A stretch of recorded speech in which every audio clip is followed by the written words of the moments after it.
Alhamdulillah wassalatu wassalamu ala Rasulillah nabiyina Muhammadin wa alihi wa sahbihi wa man walah. Asyhadu an la ilaha illallah wahdahu la syarikalah wa asyhadu anna Muhammadan abduhu wa rasuluh. Qala Allah Ta'ala fi kitabihil karim, ya ayyuhalladzina amanu taqullaha haqqa tuqatih wa la tamutunna illa wa antum muslimun, amma ba'd. Ikhwatul Islam, a'azani Allah wa iyyakum. Alhamdulillah yang kembali kita dipertemukan oleh Allah Subhanahu wa taala di tempat di Villa Babedul untuk kesekian kalinya. Dan pada kesempatan sore hari ini kita akan membahas yaitu fadlu ayyami ashri Dzulhijjah al-awwal wa a'mal al-fadilah fiha. Itu keutamaan 10 awal Dzulhijjah dan amalan-amalan yang bisa kita amalkan di hari-hari tersebut. Kita akan bahas yang pertama, yaitu apa saja keutamaan 10 awal bulan Dzulhijjah. Ada beberapa keutamaan yang hendaknya kita sadari dan hendaknya kita ketahui. Apa itu? Yang pertama, bahwa Allah bersumpah dengan 10 awal bulan Dzulhijjah. Itu dalam firman Allah Subhanahu wa taala, wal fajri walayalin ashar. Demi waktu fajar dan demi 10 malam. Jumhur ahli tafsir mengatakan bahwa yang dimaksud dengan 10 malam di sini yaitu 10 awal bulan Dzulhijjah. Al-Imam Ibnu Katsir mengatakan, dan itulah pendapat yang sahih, bahwa yang dimaksud dengan 10 awal tersebut 10 malam tersebut yaitu 10 awal bulan Dzulhijjah. Dan tidak mungkin Allah bersumpah dengan sesuatu kecuali untuk menunjukkan bahwa perkara itu besar dan agung. Maka ini menunjukkan akan keagungan dan keutamaan 10 awal bulan Dzulhijjah. Yang kedua, bahwa 10 awal bulan Dzulhijjah disebut oleh Allah dalam Al-Quran sebagai al-ayyam al-ma'lumat, hari-hari yang telah diketahui. Itu dalam surat Al-Hajj ayat 28, wa yadhkuru ismallah fi ayyamin ma'lumat ala ma razaqahum min bahimatil an'am. Dan mereka mengingat Allah di hari-hari yang telah maklum, telah diketahui, terhadap apa yang Allah berikan rezeki kepada mereka dari binatang-binatang ternak. Jumhur ulama ahli tafsir menafsirkan bahwa yang dimaksud dengan ayyamu ma'lumat yaitu Ashru Dzulhijjah. Itu 10 awal bulan Dzulhijjah ditambah dengan 3 hari hari tasyrik. Sebagian ulama mengatakan bahwa 3 hari tasyrik itu adalah ayyamu ma'dudat, ya, yang disebutkan dalam surat Al-Baqarah. Sedangkan ayyamu ma'lumat yaitu 10 awal bulan Dzulhijjah. Ini pendapat Ibnu Abbas, demikian pula Ibnu Umar radhiyallahu anhuma. Ini keutamaan yang kedua. Keutamaan yang ketiga, bahwasanya Rasulullah SAW menyaksikan bahwa 10 awal bulan Dzulhijjah itu adalah dunia yang paling utama. Jadi hari-hari dunia yang paling utama itu 10 awal bulan Dzulhijjah. Disebutkan dalam hadis yang dikeluarkan oleh Imam Al-Bazzar dan Ibnu Hibban dari Jabir radhiyallahu an, wa Nabi sallallahu alaihi wasallam bersabda, fadlu ayyamid dunya ayyamul ashar. Keutamaan atau hari-hari dunia yang paling utama itu hari-hari 10 awal bulan Dzulhijjah. Ya, kata Nabi sallallahu alaihi wasallam, hari-hari dunia yang paling utama itu apa? Yaitu 10 awal bulan Dzulhijjah. Ya. Kemudian keutamaan yang keempat, bahwa di dalamnya terdapat hari yang sangat luar biasa, yaitu disebut dengan hari Arafah. Dan disebut juga dengan Al-Hajjul Akbar. Jadi yang dimaksud dengan Al-Hajjul Akbar adalah hari Arafah. Ya. Di mana di hari tersebut Allah Subhanahu wa taala turun ke langit dunia. Ya, di hari tersebut Allah Subhanahu wa taala turun ke mana? Ke langit dunia. Ampuni dosa-dosa hamba-hambanya dan memerdekakan mereka dari api neraka. Ya. Dan Allah membangga-banggakan para jemaah haji di hadapan para malaikatnya. Allah Ta'ala berfirman, unzuru, lihat kepada mereka itu. Ja'u min kulli fajjin amik. Mereka datang dari segala macam penjuru dunia. Ishhadu, dan saksikan, kata beliau, bahwasanya kata Allah, aku telah mengampuni dosa mereka.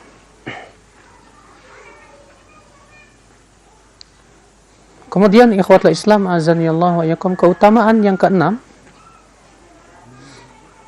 ya, keutamaan yang keenam daripada 10 awal bulan Dzulhijjah, yaitu terkumpul di situ ibadah-ibadah yang agung sekali. Apa saja? Haji, umroh, kemudian juga sholat Id, kemudian juga ya udhiyah, berkurban. Ini subhanallah ibadah-ibadah yang agung ya, terkumpul di 10 awal bulan Dzulhijjah. Ya, sesuatu yang tidak didapati pada bulan-bulan dan hari-hari yang lain. Ikhwata Islam azanillahu wa iyyakum. Maka dari itulah Bapak dan Ibu sekalian, setelah kita mengetahui betapa agungnya 10 awal bulan Dzulhijjah, dan bahwasannya 10 awal bulan Dzulhijjah ini adalah merupakan hari-hari yang paling utama. Hari-hari yang paling utama yaitu 10 awal bulan Dzulhijjah. Maka tentu kewajiban kita adalah bersungguh-sungguh di hari-hari tersebut. Kita berusaha bersungguh-sungguh karena kita insyaallah ya sebentar lagi ya akan menjelang 10 awal bulan Dzulhijjah. Dan ini subhanallah ya keutamaan yang sangat besar, keutamaan yang sangat agung ya untuk kita persiapkan ya menuju 10 awal bulan Dzulhijjah tersebut. Baik Bapak dan Ibu sekalian, apa yang harus kita persiapkan menuju 10 awal bulan Dzulhijjah ini? Ya tentunya kita berusaha untuk mempersiapkan 10 awal bulan Dzulhijjah. Di antara persiapannya kata disebutkan di sini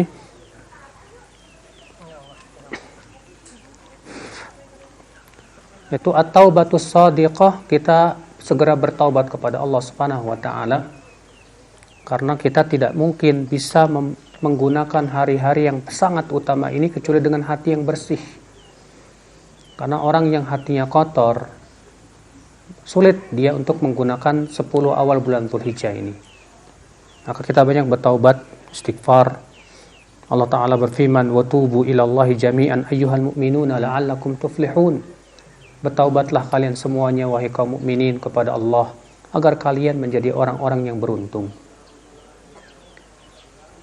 Persiapan yang kedua apa? Yaitu al-azmu al-jad 'ala ightinami hadhil ayyam. Kita harus punya tekad yang kuat ini. Ya, untuk betul-betul mempergunakan 10 awal bulan Dzulhijjah ini. Karena ini keutamaannya luar biasa sekali. Bahkan kata para ulama, dia lebih utama daripada 10 terakhir bulan Ramadan. Kecuali Lailatul Qadar. Ya, maka dari itu, karena ini hari-hari yang sangat luar biasa, yang sangat utama sekali di hari-hari itu, kita harus punya rencana. Apa rencana kita selama 10 awal bulan Dzulhijjah? Apa yang harus kita persiapkan menuju 10 awal bulan Dzulhijjah supaya kita bisa mendapatkan keutamaan yang besar di sisi Allah Subhanahu wa taala. Kemudian yang ketiga persiapannya itu al-bu'd an ma'asi, yaitu berusaha menjauhi maksiat. Apalagi ya kita sudah masuk di 3 bulan haram. 3 bulan haram ini adalah merupakan bulan yang suci yang Allah sucikan, dan berbuat maksiat di bulan-bulan ini lebih besar dosanya dibandingkan dengan di bulan-bulan yang lainnya. Ya. Terlebih di awal 10 awal Dzulhijjah, maka perbuatan dosa di 10 awal bulan Dzulhijjah lebih besar lagi. Kenapa? Karena itu hari-hari dunia yang paling utama. Berarti dosa di hari-hari tersebut luar biasa di sisi Allah Subhanahu wa taala. Ya, maka dari itu terutama mereka yang mau pergi haji, ya, ingat mereka yang pergi haji itu terkumpul padanya 3 keutamaan. Keutamaan tempat, keutamaan waktu. Ya. Mekah, Madinah itu tanah haram. Sudah begitu berada di bulan-bulan haram. Sudah begitu di awal 10 bulan Dzulhijjah. Wah, ini 3 keutamaan kumpul semua itu. Ya, jangan sampai tekor, lebih banyak maksiatnya daripada apa? Pahalanya. Berbuat amal soleh di hari-hari itu besar sekali pahalanya. Demikian pula berbuat dosa pun di hari-hari itu ya besar sekali dosanya di sisi Allah Subhanahu wa taala. Kemudian ya, apa amal-amal yang penting kita persiapkan atau kita lakukan pada 10 awal bulan Dzulhijjah? Sukan dalam hadis Nabi sallallahu alaihi wasallam dari hadis Ibnu Abbas dan dikeluarkan Imam Bukhari rahimahullah dalam sahihnya, Nabi sallallahu alaihi wasallam bersabda, "Ma min ayyam al-'amalu salihu fiha ahabbu ila Allah min hadhil ayyam, yakni ayyam al-'ashr." Qalu ya Rasulullah, walal jihad fi sabilillah. Qala walal jihad fi sabilillah illa rajulun kharaja bi nafsihi wa malihi thumma lam yarji min dzalika bi syai'in. Tidak ada hari-hari yang amalan saleh lebih dicintai oleh Allah dari hari-hari ini. Subhanallah. Lihat, berarti amalan saleh di hari tersebut sangat dicintai oleh Allah Subhanahu wa taala. Ya. Lalu para sahabat bertanya, "Wahai Rasulullah, tidak juga berjihad di jalan Allah?" Kata Rasulullah, tidak juga berjihad di jalan Allah. Kecuali orang yang keluar dengan membawa diri dan hartanya, kemudian tidak kembali lagi alias mati syahid. Bayangkan ya, beramal soleh di 10 awal bulan Dzulhijjah lebih besar pahalanya daripada berjihad. Berarti ini kesempatan yang luar biasa sekali, yang kita hendaknya berusaha ya banyak beramal saleh. Akhal Islam, azani Allah wa iyyakum. Kemudian ya akhal Islam, apa amalan-amalan saleh yang bisa kita amalkan? Yang pertama, itu perkara yang sudah maklum, itu manasik haji. Antum yang diberikan oleh Allah Subhanahu wa taala kesempatan untuk berhaji, gunakanlah kesempatan tersebut. Karena haji, Masya Allah, disebutkan dalam hadis, man hajja walam yarfuth walam yafsuk raja'a ka yaumi waladatu ummuh. Siapa yang haji tidak berkata kotor dan tidak berbuat kefasikan, maka ia pulang dalam keadaan bersih seperti dilahirkan oleh ibunya kembali. Masya Allah. Ya. Maka berusahalah mereka untuk meraih haji yang mabrur, jangan haji yang mabur, ya. Mabur ke Mekah. Nabi SAW menyebutkan bagaimana tanda orang yang haji yang mabrur. Di sini Nabi menyebutkan, siapa yang haji tidak berkata kotor.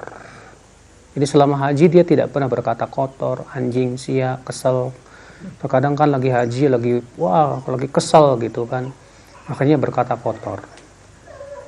Kemudian yang kedua, tidak berbuat kefasikan berupa dosa. Terkadang ada orang yang haji pengen cium hajar aswad, sikut sini. Padahal hukumnya sunnah, tapi menyakiti orang lain. Dan menyakiti orang lain, apalagi itu berada di Mekah, dosanya besar di sisi Allah Subhanahu wa ta'ala. Akhirnya pulang-pulang dia tidak jadi haji yang mabrur. Ya. Maka ya akhal Islam, azani Allah wa iyyakum. Ini amalan yang sangat utama. Ada dua orang laki-laki datang kepada Rasulullah SAW mau bertanya tentang keutamaan haji. Kemudian ketika dua orang ini datang ke Rasulullah berkata, bukankah kalian datang kemari untuk bertanya? Benar, hai Rasulullah. Apakah aku kabarkan pertanyaan kalian atau kalian yang mengabari? Mereka merasa heran, Masya Allah. Kata mereka, coba kabarkan ya Rasulullah, apa yang kami hendak tanyakan. Bukankah kamu hendak bertanya bagaimana pahala orang yang keluar dari rumahnya menuju ya ke Makkah untuk haji? Bagaimana pahala orang yang tawaf di Ka'bah? Bagaimana orang yang sa'i antara Safa dan Marwah? Bagaimana orang yang tahallul? Bagaimana orang yang melempar jamarat, jumrah Aqabah?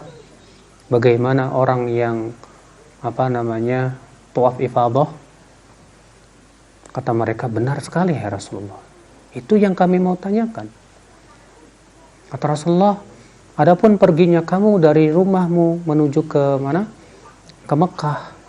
Tidaklah untamu melangkahkan satu langkah kecuali menggugurkan satu dosa, mengangkat satu derajat. Tidak pula untamu mengeluarkan kotoran kecuali jadi pahala untukmu. Cuma masalahnya kan kita nggak pakai unta. Kita naik pesawat, terus bagaimana pahalanya hanya Allah yang maha tahu. Yang jelas perjalanan kita ya dari negeri kita menuju sana saja sudah berpahala di sisi Allah Subhanahu wa taala. Adapun tawaf kamu di Ka'bah, maka setiap langkah kakimu mengangkat derajat, satu derajat, dan menggugurkan satu dosa. Bayangkan kalau kita tawaf berapa langkah, itu pernah ngitung nggak ya? Yang pernah umroh ya, luar biasa. Adapun sa'i kamu antara Safa dan Marwah, itu pahalanya sama dengan memerdekakan 70 budak dari anak Ismail. Luar biasa sekali. Adapun tahallulmu, maka setiap rambut yang jatuh, setiap helai rambutnya itu menggugurkan satu dosa, mengangkat satu pahala. Ajib, Masya Allah. Adapun kamu melempar jumrah Aqabah, setiap lemparanmu itu menggugurkan satu dosa besar. Adapun tawaf kamu di Ka'bah, tawaf ifadah, maka malaikat memegang kedua pundakmu sambil berkata, engkau telah diampuni dosamu, fasta'nifil amal, silahkan mulai lagi beramal. Luar biasa tidak Pak? Masya Allah, ini kesempatan buat yang mau pergi haji ini. Mudah-mudahan yang pergi haji diberikan oleh Allah Subhanahu wa taala keselamatan. Iya, dan diberikan kekuatan untuk mereka supaya pulang dengan haji yang mabrur. Amin ya rabbal alamin. Dan tentunya ya, bagi mereka yang haji hendaklah memperhatikan masalah keikhlasan ya. Banyak di antara jemaah haji pulang-pulang haji pengen dapat gelar haji. Ya, padahal Abu Bakar, Umar, Utsman, para sahabat, mereka haji nggak pernah kita panggil Haji Umar, Haji Abu Bakar. Imam Syafi'i, Imam Ahmad, Imam Malik, Imam Abu Hanifah, nggak ada gelarnya Haji Syafi'i, Haji Ahmad bin Hambal. Bahkan Abdullah bin Mubarak 60 tahun haji terus, nggak ada yang manggil super haji, ya 60 kali haji.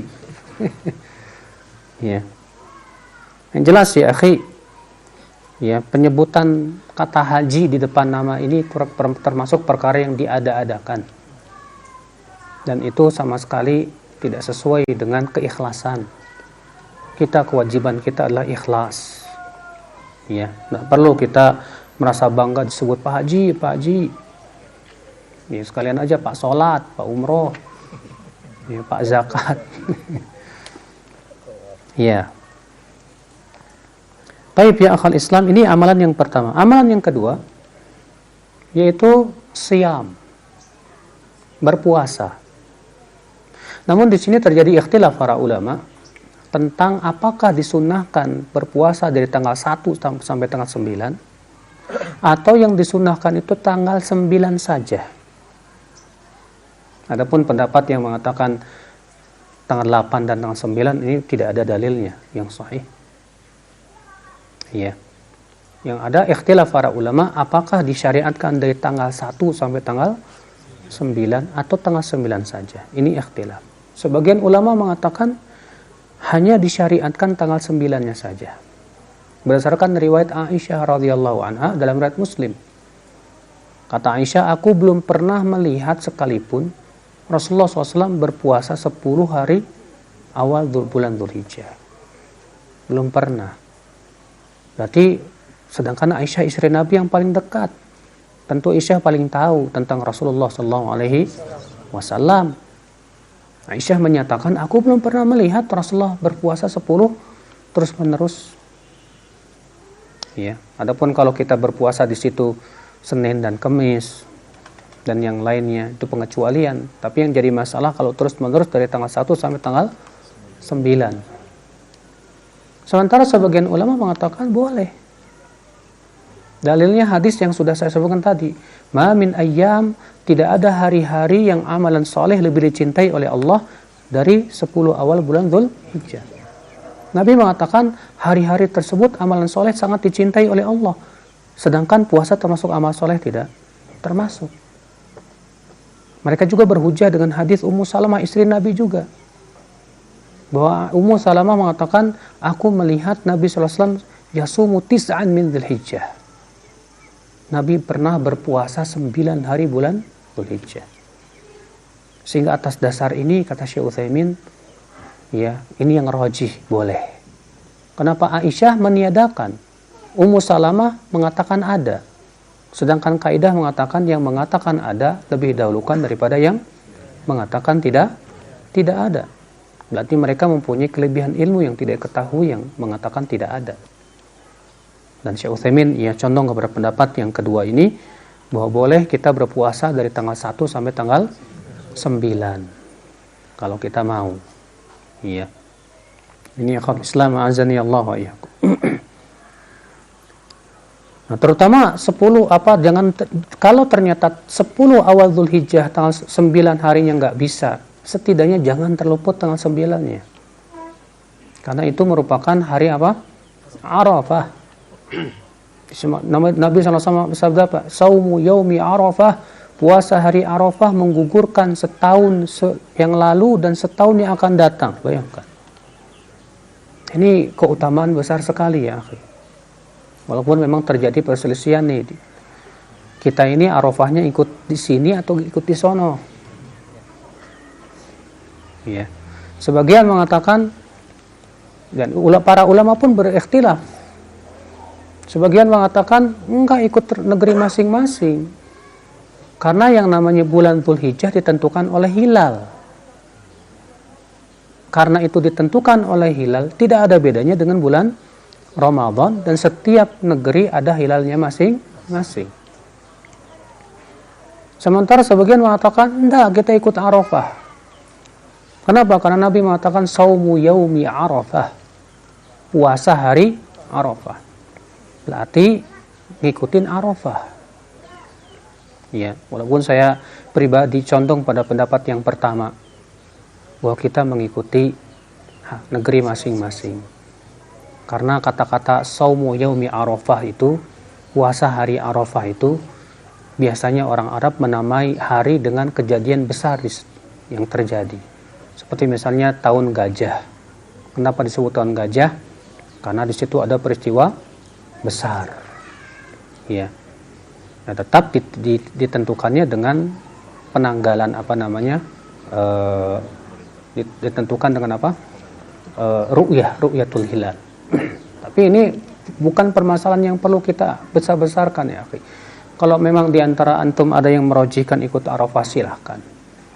Kalau diantara antum yang merojihkan pendapat yang mengatakan ikut negeri masing-masing, silahkan. Kalau di antara antum, udah saya mau puasa 2 hari aja. Ya. Kalau ini enggak, kalau itu kena yang ini, biar dapat dua-duanya. Alhamdulillah, bagus. Ya, untuk lebih kehati-hatian. Akhul Islam azani Allah wa iyyakum. Kemudian amalan yang keberapa? Yang ketiga.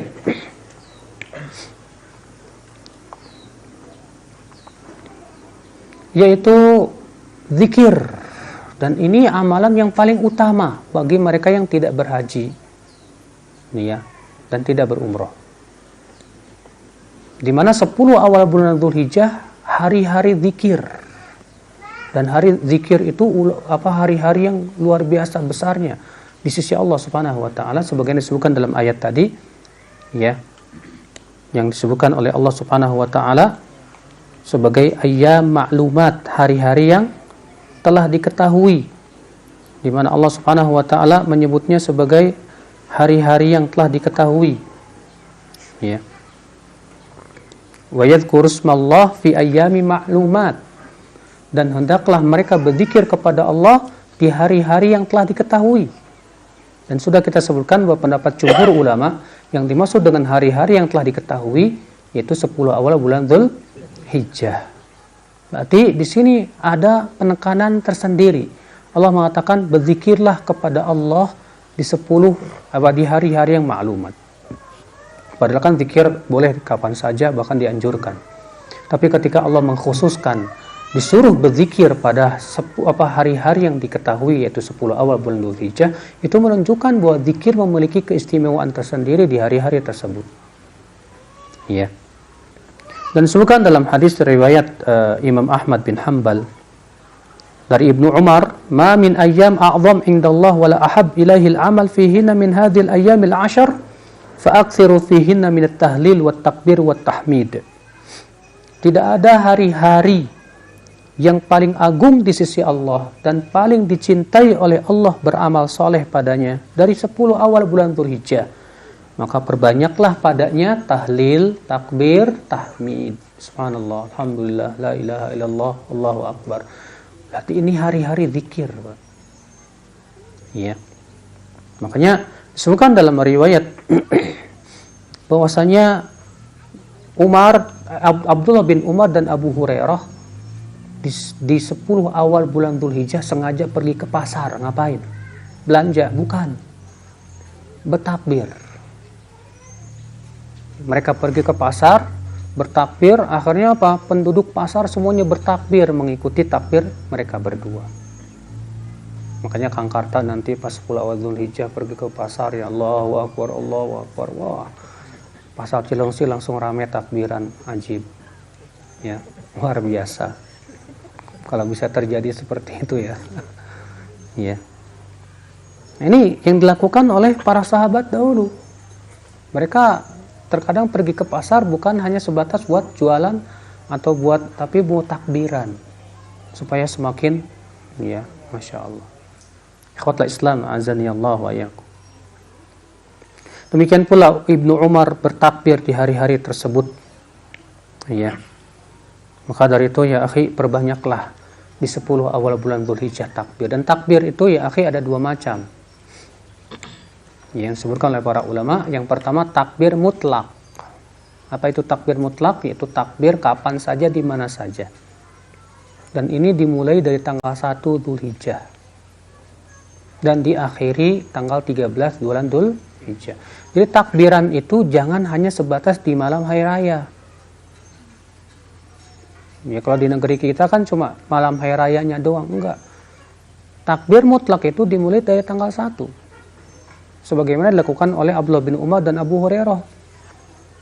Jadi kita takbiran dari tanggal 1 sampai tanggal 13 itu udah banyak takbir, banyak tahlil, banyak tahmid, banyak tasbih, banyak berzikir kepada Allah Subhanahu wa taala, membaca Al-Qur'anul Karim dan yang lainnya, Masya Allah. Ya. Ikhwatul Islam azani Allah wa iyyakum. Makanya gunakan kesempatan tersebut ya, kalau kita misalnya kumpul lagi main pingpong, banyakin takbir, tasbih ya di hari-hari tersebut, karena ini hari-hari yang sangat utama untuk berzikir kepada Allah Subhanahu wa taala. Kemudian ya akhul Islam, yang keberapa? Yang keempat, yaitu memperbanyak sholat. Memperbanyak apa? Sholat, terutama sholat sunnah. Karena sholat itu mengandung padanya zikir, bahkan isi sholat dari awal sampai akhir isinya apa? Zikir. Ketika kita takbiratul ihram, Allahu Akbar. Kemudian membaca apa? Ya, doa istiftah. Baca Al-Fatihah, baca surat. Kemudian kita ruku, isinya zikir. Kemudian sami Allahu liman hamidah, isinya apa? Zikir. Maka dengan kita memperbanyak sholat sunnah luar biasa. Dan Nabi SAW bersabda, ya, kata Rasulullah, i'lamu anna khairu a'malikum as-shalah. Ketahuilah oleh kalian bahwa amal kalian yang paling utama itu sholat. Jadi amal yang paling utama secara mutlak itu apa? Sholat. Kalau amalan sunnah yang paling utama, sholat sunnah. Amalan yang wajib yang paling utama, sholat wajib.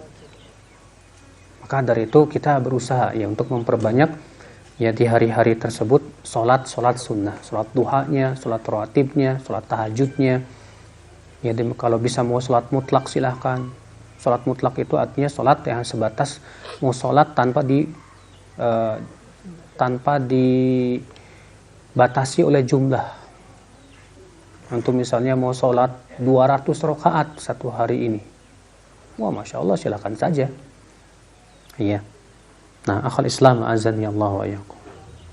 Kemudian amalan selanjutnya yaitu sedekah. Apa itu? Sedekah. Memperbanyak sedekah karena ini kesempatan besar ini. Amalan soleh di hari-hari tersebut dilipat gandakan oleh Allah Subhanahu wa taala. Dan pahala sedekah ini luar biasa sekali akhul Islam.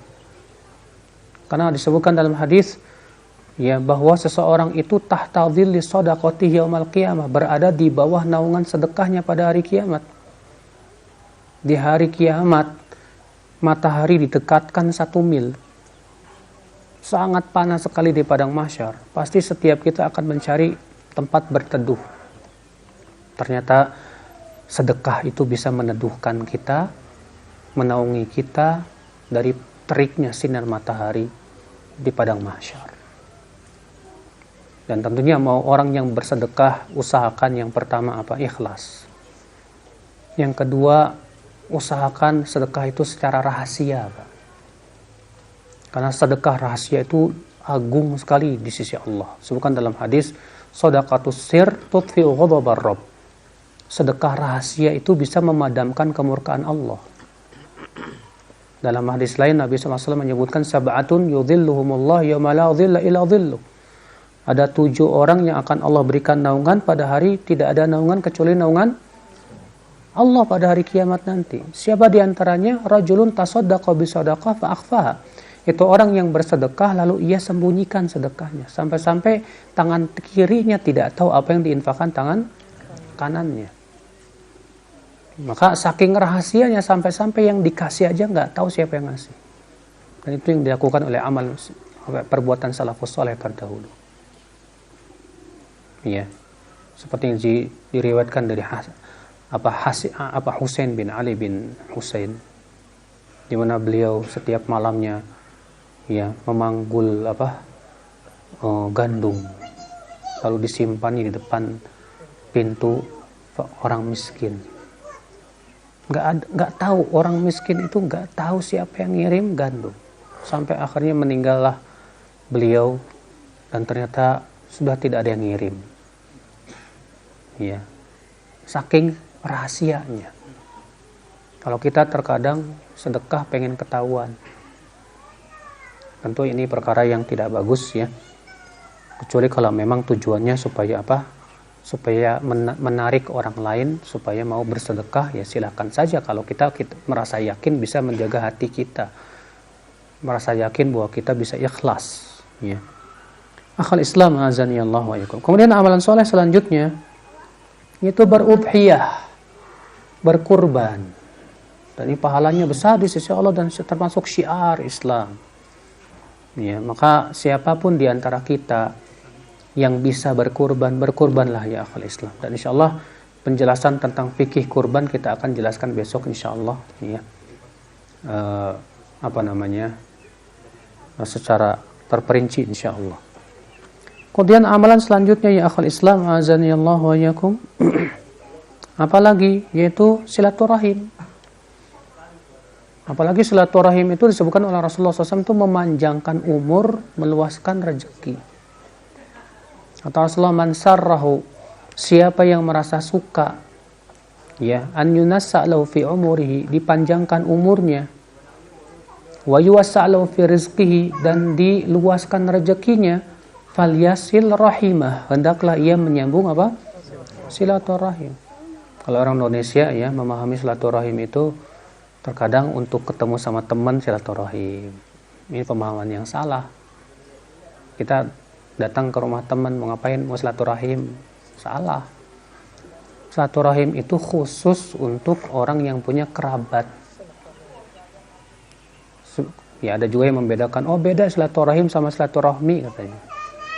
Kita katakan sama secara bahasa Arab, nggak ada bedanya. Iya. Jadi kata-kata silaturahim itu khusus untuk karib kerabat kita, kepada kakak atau kepada adik, kepada paman dan yang lainnya. Adapun kalau kita ke teman yang tidak ada hubungan karib kerabat kita, ya namanya berkunjung. Ya, kalau berkunjung bahasa Arabnya apa? Ziarah. Cuman ke orang Indonesia ziarah biasanya ke kuburan. Ya. Ikhwatul Islam, azani Allah wa iyyakum.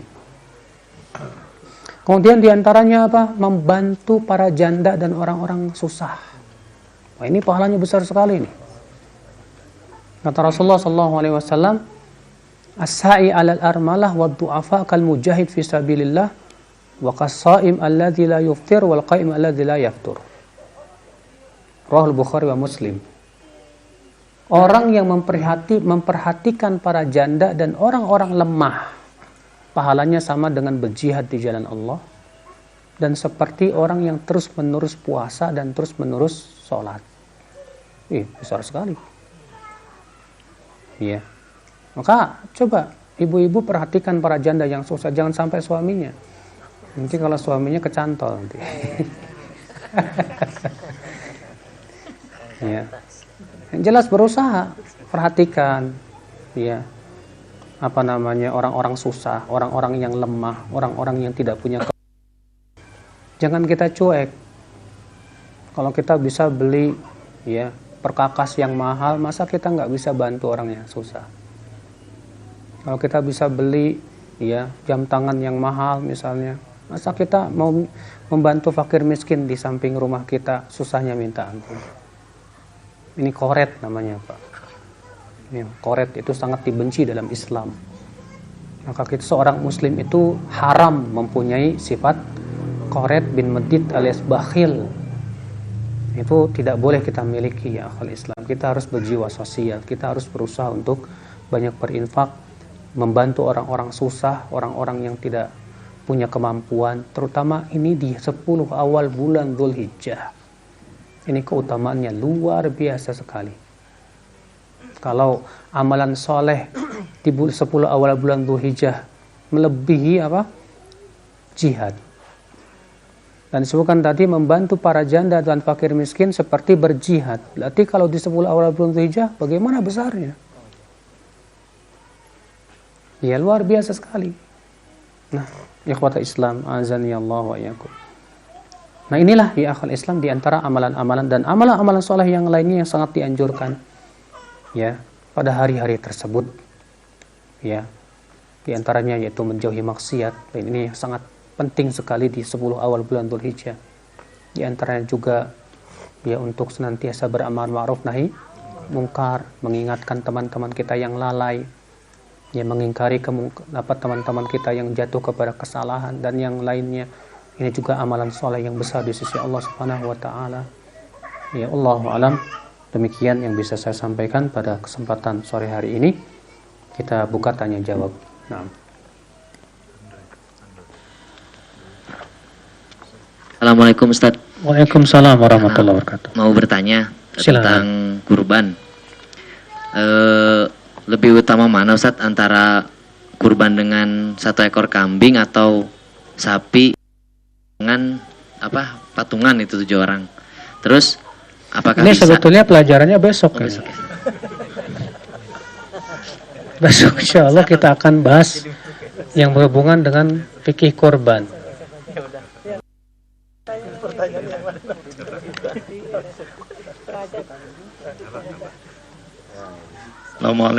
Assalamualaikum warahmatullahi wabarakatuh. Assalamualaikum warahmatullahi wabarakatuh. Alhamdulillahirrabbilalamin. Ustadz, Ana mau tanya tadi poin yang mengenai sholat sunnah mutlak ya. Sholat sunnah mutlak itu diniatkannya seperti apa Ustadz gitu kan? Kalau sholat rawatib kan ada niatnya gitu kan. Nah terus satu, yang kedua pertanyaannya, kalau kita mau bersodakoh apa harus pilih-pilih apa gimana Ustadz? Assalamualaikum warahmatullahi wabarakatuh. Apa niatnya sholat mutlak? Yaitu sebatas niat sholat aja. Karena kan kalau sholat muqayyad itu sholat yang terikat oleh waktu dan tempat. Mau sholat duha ada niat mau sholat duha. Tapi ini niatnya mau sholat doang. Pokoknya saya niatnya mau sholat aja. Itu sholat mutlak. Adapun sedekah, apakah kita perlu pilih-pilih? Ya, harus pilih-pilih. Tapi pilih-pilih di sini artinya jangan yang janda cantik dikasih, janda jelek enggak. Ya ini salah ini ya. Ini pilih-pilih yang salah kayak gini. Ya. Pilih-pilih maksudnya di sini kita lihat mana yang paling membutuhkan. Karena itu lebih besar pahalanya di sisi Allah. Yang kedua, pilih-pilih mana yang paling bermanfaat untuk Islam dan kaum muslimin. Ya. Kita pilih-pilih juga mana yang paling besar pahalanya di sisi Allah Subhanahu wa taala. Ini ada orang penuntut ilmu tapi susah hidupnya. Tapi dia menuntut ilmu. Wah, ini besar pahalanya nih, manfaat. Sebab dengan dia menuntut ilmu, ilmunya akan bermanfaat untuk Islam dan kaum muslimin. Atau antum melihat ada seorang dai, dia hidupnya susah. Kalau di luar kota sana ya, di pulau-pulau sana pedalaman, para dai yang susah hidupnya. Sementara keberadaan mereka sangat dibutuhkan oleh umat. Kita bantu. Bantu pahalanya lebih besar lagi di sisi Allah. Demikian pula sedekah yang sifatnya jariyah. Kalau ada pembangunan masjid, ya, karena Rasulullah sabda man bana lillahi masjidan, siapa yang membangunkan masjid walau kama fasiqatin, walaupun sebesar sarang burung, banallahu lahu baitan fil jannah, Allah akan bangunkan sebuah rumah di surga untuknya. Atau misalnya kalau terjadi kekeringan di suatu tempat yang susah air, kita galikan sumur, airnya kita wakafkan, itu pahalanya mengalir terus. Iya. Demikian pula sedekah kepada karib kerabat kita yang miskin, yang susah, itu lebih besar pahalanya insyaallah daripada ya selain kerabat. Jadi kalau yang dimaksud dengan pilih-pilih di sini begini bagus. Sehingga pada waktu itu uang kita misalnya mau sedekah 50.000 lebih maksimal pahalanya. Karena bisa jadi misalnya ada 2 orang sedekah sama-sama 50.000, tapi di sisi Allah pahalanya berbeda. Kenapa? Karena ternyata yang satu 50.000 ngasihnya seenaknya. Yang satu ternyata manfaatnya luar biasa untuk kaum muslimin. Ternyata lebih besar yang ini. Sehingga pahalanya di sisi Allah pun lebih besar di sisi Allah Subhanahu wa taala. Nah itu. Allahu a'lam. Assalamualaikum warahmatullahi wabarakatuh. Assalamualaikum warahmatullahi Ada pertanyaan Ustaz yang berkaitan dengan lebih utama mana seseorang membayar hutang atau dia berkurban, yang mana mungkin hutangnya besar ya, sementara di Dzulhijjah ini dia ingin berkurban yang mungkin nilainya dia masih mampu begitu ya. Baik, syukran jazakallahu khairan. Berhutang itu ada 2 keadaan. Hutang dalam artian dia memang mampu untuk membayar. Misal perjanjian dengan orang yang kita hutangi itu cicil. Setiap bulan sekian sampai selesai.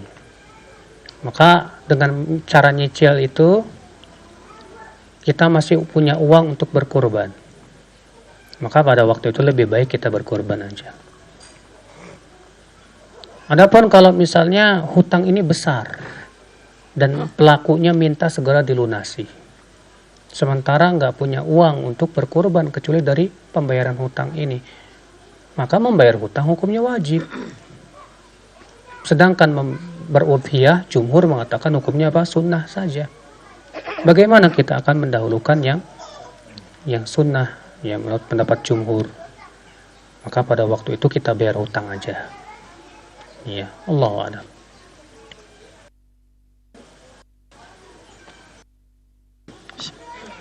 Ustadz mau tanya, kenapa 10 awal bulan Dzulhijjah itu lebih istimewa dibanding 10 awal bulan Ramadan? Sedangkan yang Anda tahu di 10 awal bulan Ramadan itu 10 akhir Ramadan itu banyak dilakukan oleh teman-teman dari anak-anak sampai orang tua. Ya, itikaf maksudnya. Memang terjadi ikhtilaf para ulama mana yang lebih utama, 10 awal bulan Dzulhijjah atau 10 akhir bulan Ramadan. Namun yang rajih pendapat yang mengatakan 10 awal bulan Dzulhijjah. Kenapa? Karena Nabi yang mengatakan. Nabi yang mengatakan tidak ada hari-hari yang amalan soleh lebih dicintai oleh Allah dari 10 awal bulan Dzulhijjah. Dalam hadis yang sudah saya sampaikan juga bahwa afdalu ayyamid dunya, hari-hari dunia yang paling utama. Nabi yang mengatakan. Adapun dikecualikan malam Lailatul Qadar. Karena Lailatul Qadar itu hanya terjadi satu malam saja kan. Tidak setiap malam pada 10 akhir bulan Ramadan. Qadar itu ya wallahu alam yang sahih, yang rajih, yang ditunjukkan oleh dalil-dalil yang sahih bahwa 10 awal bulan Dzulhijjah lebih utama daripada 10 akhir bulan Ramadan. Karena keutamaannya dari dalil-dalil sangat jelas sekali. Wallahu a'lam. Assalamualaikum warahmatullahi wabarakatuh. Assalamualaikum warahmatullahi wabarakatuh. Ada 2 pertanyaan, mudah-mudahan bisa bermanfaat buat Ana dan teman-teman semua. Yang pertama adalah kita tahu bahwa bulan Dzulhijjah adalah merupakan bulan haram, di mana amalan dilipat gandakan, Ustaz ya. Nah, apakah dengan 10 awal Dzulhijjah ini Allah melipat gandakannya double, Ustaz? Gitu. Udah masuk bulan haram, dia masuk 10 pertama bulan Dzulhijjah. Itu yang pertama, Ustaz. Yang kedua, di saat hari tasyrik itu kan tanggal 13, Ustaz ya. Nah, bagaimana hukumnya tanggal 13 itu berkenaan dengan Yaumil Bid, puasa pertengah bulan? Nah, apakah kita mesti melakukan itu atau tidak, Ustaz? Karena kan di hari tasyrik itu yang setahu Ana itu tidak boleh berpuasa. Demikian, Ustaz. Terima kasih. Assalamualaikum warahmatullahi wabarakatuh. Assalamualaikum. Iya, jelas pahala di 10 awal bulan Dzulhijjah lebih dilipat gandakan lagi oleh Allah. Karena kata para ulama, amal soleh kalau bertepatan dengan waktu yang mulia, maka pahalanya lebih diperbesar lagi oleh Allah Subhanahu wa taala. Bagaimana lebih besarnya hanya Allah yang Maha tahu. Bisa sampai berkali-kali lipat hanya Allah yang Maha tahu. Iya. Kemudian yang kedua, tadi disebutkan bahwa hari raya tasyrik tanggal 11, 12, 13 itu kata Rasulullah hari makan dan minum. Berarti di hari-hari itu tidak diperkenankan kita untuk berpuasa. Ingat ya, tanggal 11, 12, 13 ditambah tanggal 10 karena itu hari raya Idul Adha. Ya. Berarti 10, 11, 12, 13 ini hari-hari makan dan minum. Apa artinya kita di hari-hari itu kerjaannya makan minum aja? Enggak, maksudnya di situ kita tidak disyariatkan untuk berpuasa, bahkan tidak boleh berpuasa. Bagaimana dengan Ayyamul Bid? Bukankah Ayyamul Bid tanggal 13, 14, 15?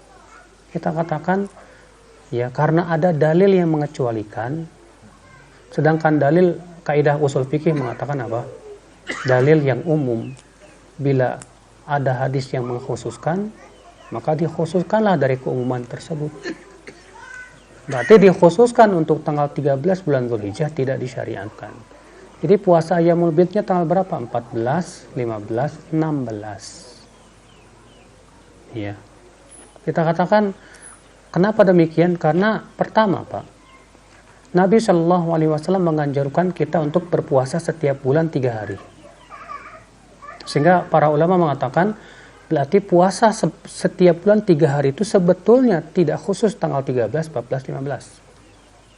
Boleh di awal bulan, boleh di akhir bulan, boleh di tengah bulan. Walaupun yang paling utama tanggal 13, 14, 15. Nah kalau tanggal 13, 14, 15 kita tidak bisa melakukannya, boleh di hari yang lainnya. Yang jelas 3 hari setiap bulan.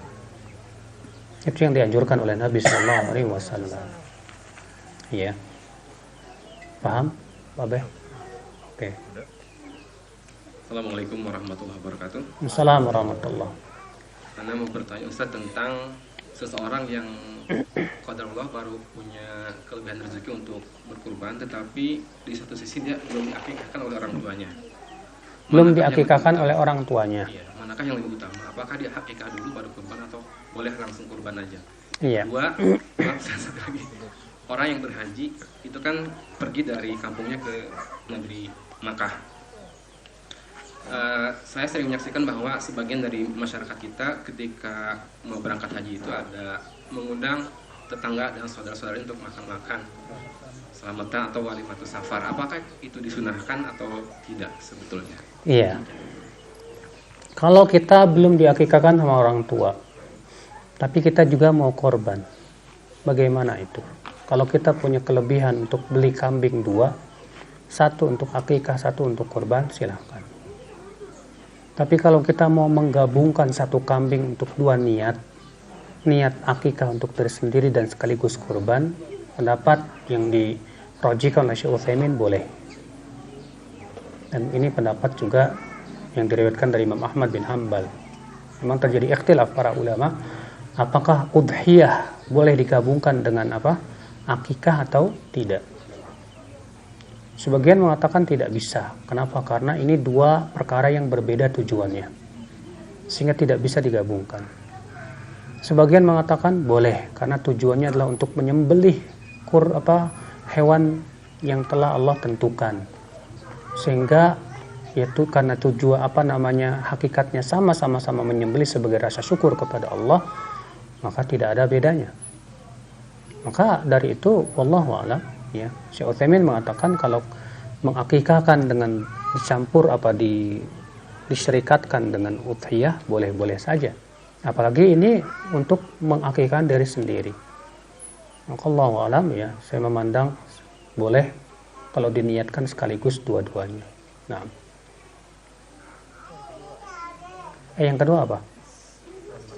Oh iya, kalau kita mau pergi haji bikin walimahan dulu di rumah.